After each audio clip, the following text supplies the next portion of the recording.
Bonjour et bienvenue à tous et à toutes dans ce journal hebdomadaire du Tibet cette semaine. Je suis Pema Tsawang avec une nouvelle édition d'actualité sur le Tibet, sa sainteté, le Dalai Lama et l'administration centrale tibétaine. Voici les titres de cette semaine. Sa sainteté, le Dalai Lama a participé à l'offrande d'une prière de l'envie.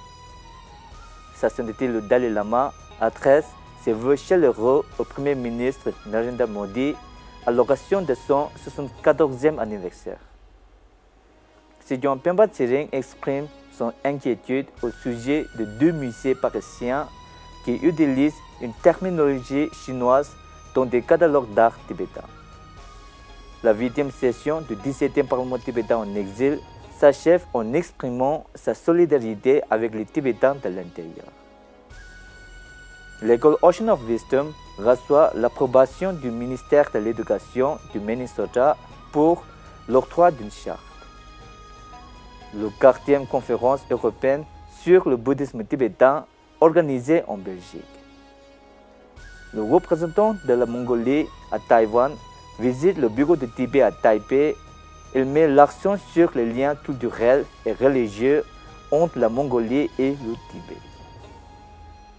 Publication à Tokyo d'un journal sur les relations entre la Mongolie et le Tibet et sur le traité de 1913.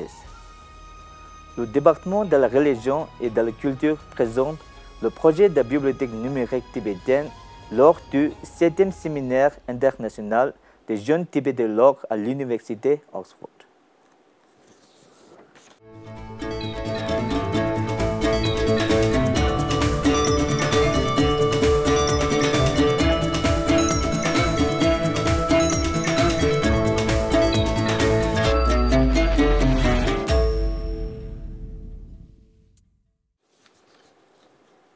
Le 18 septembre, Sa Sainteté le Dalai Lama a participé à une prière de l'envie qui lui a été offerte par l'Association des femmes tibétaines, les anciens élèves de l'école centrale pour Tibétains de Dalhousie, des habitants d'Al-Hassa et des districts environnants au temple tibétain principal de Dharamshala. S'adressant à l'assistance, Sa Sainteté a déclaré que leur rassemblement était le résultat des mérites et des prières qu'ils avaient accumulées au fil du temps. Il a exprimé son engagement à continuer à réaliser les souhaits du Bouddha et à encourager tout le monde à rester positif et optimiste.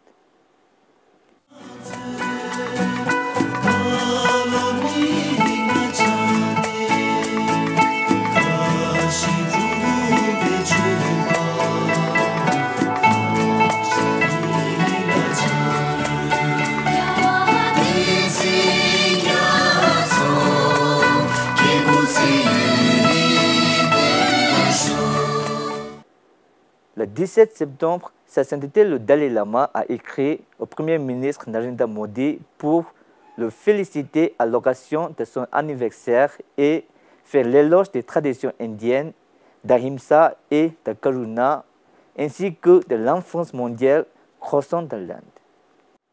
Sa Sainteté a exprimé sa gratitude pour le soutien apporté par l'Inde aux Tibétains en exil depuis plus de 65 ans et souhaiter au Premier ministre une bonne santé et le succès dans la réalisation des exploits de la nation et la contribution à un monde plus compatissant et pacifique. Le 14 septembre, le Sidyon de l'administration centrale tibétaine a exprimé sa vive inquiétude et sa déception dans une lettre adressée à deux musées parisiens pour s'être alignés sur la campagne de désinformation du gouvernement chinois en remplaçant Tibet par Xinjiang dans leur catalogue d'objets tibétains.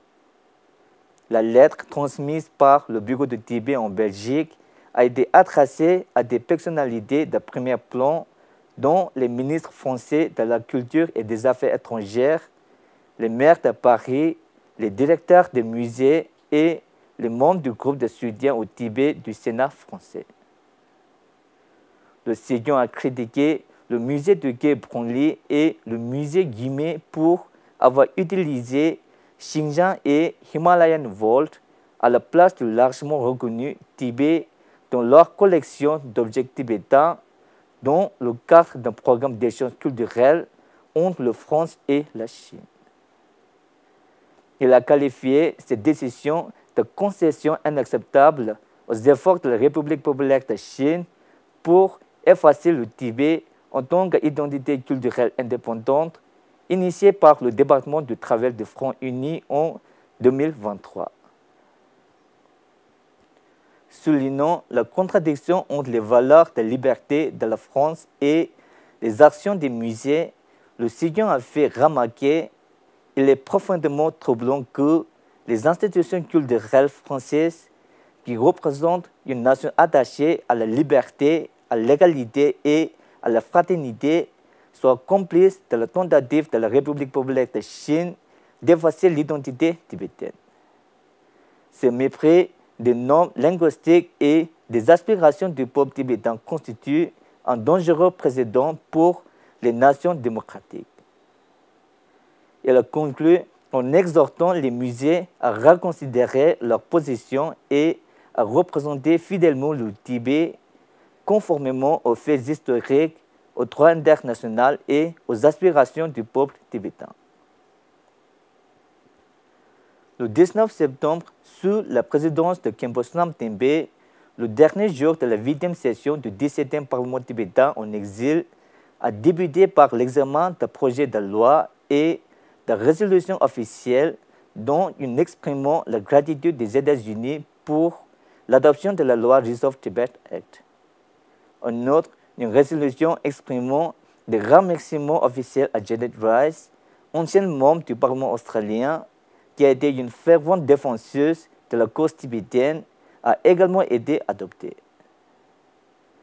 La session a ensuite procédé à l'élection du commissaire de la Commission électorale tibétaine et d'un membre de la Commission du service public. L'ancien parlementaire Lobsang Yeshe a été élu commissaire de la Commission électorale tibétaine avec 29 voix contre la Longuelle qui a obtenu 12 voix.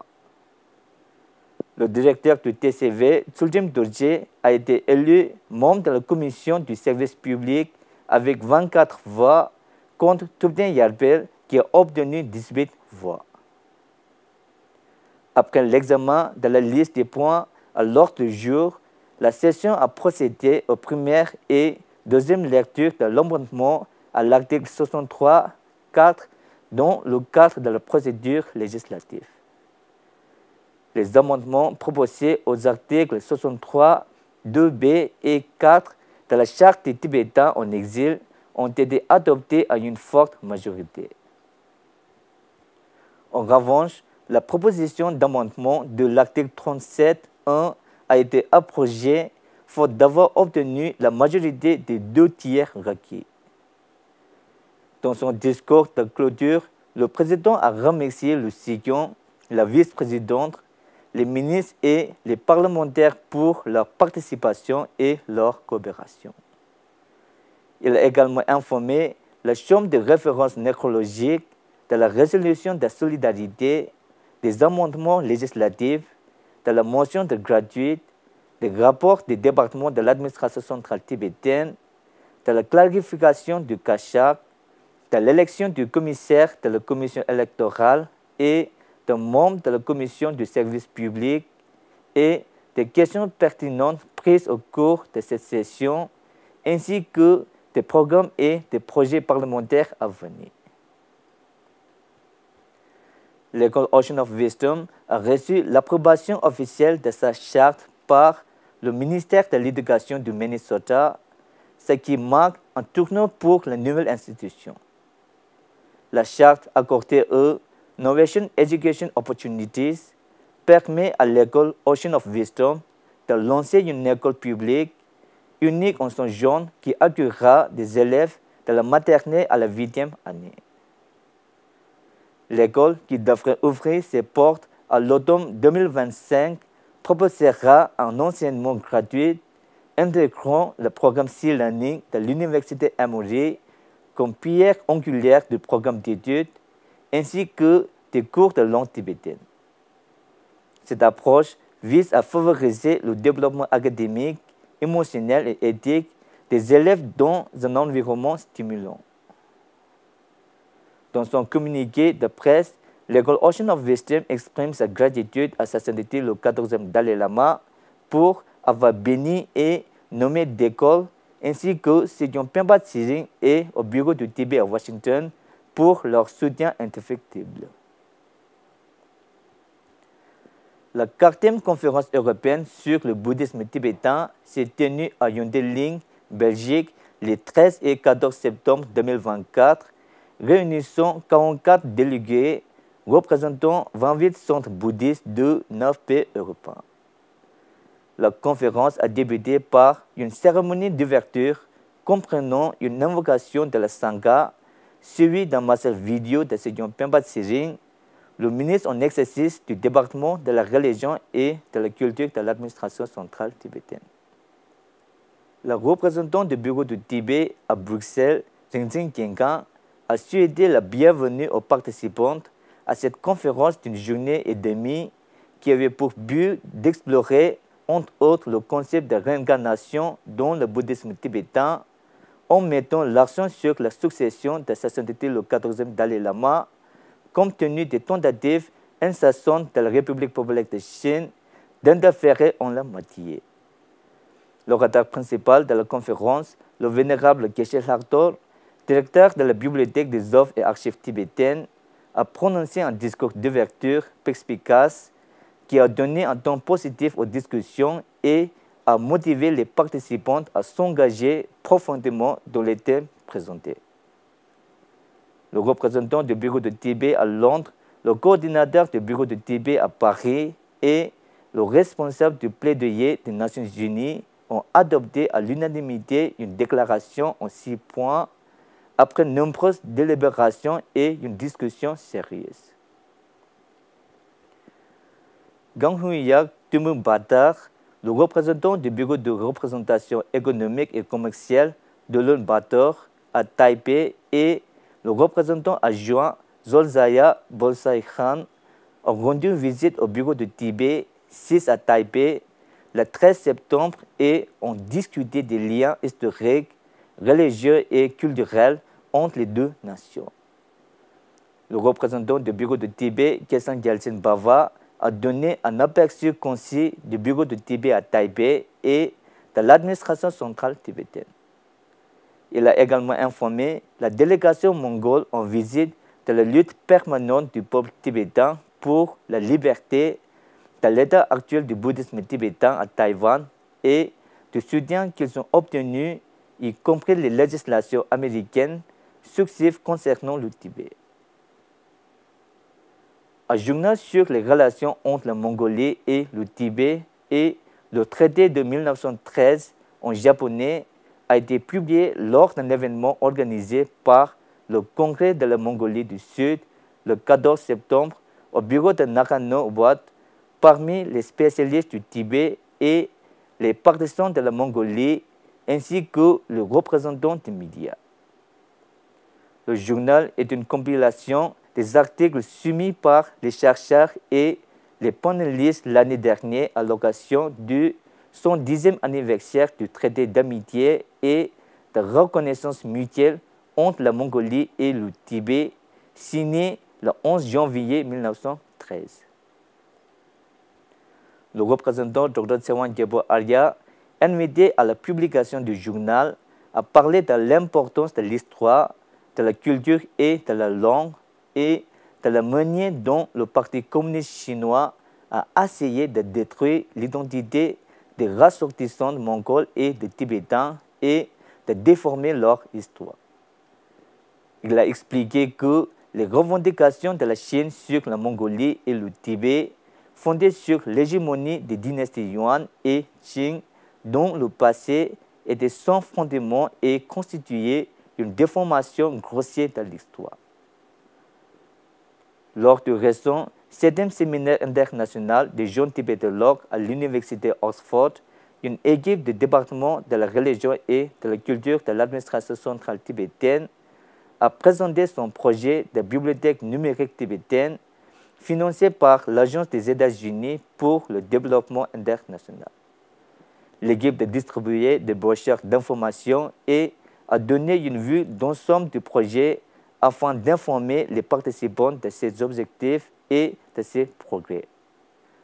Un autre, Charles Manson, bibliothécaire consultant sur le sujet tibétain à l'université Oxford, Daniel, membre du comité d'organisation du séminaire, et Sonam Trifrasi, représentant du bureau du Tibet à Londres, ont assisté à des séances d'information détaillées sur le projet.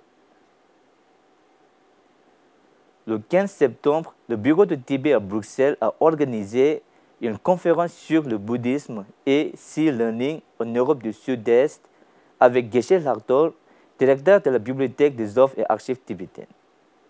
Plus de 100 participants, dont des étudiants de l'école du dimanche, Jamian Lopé, et de l'école du week-end, Sheram Nangje, ainsi que des membres de la communauté tibétaine, ont participé à la session. Geshe Lartor a parlé de la promotion du bonheur et du mérite dans la vie et du rôle de e-learning par l'éducation et la science dans l'amélioration du bien-être. C'est tout pour cette semaine. Merci d'avoir suivi Tibet TV. À la semaine prochaine.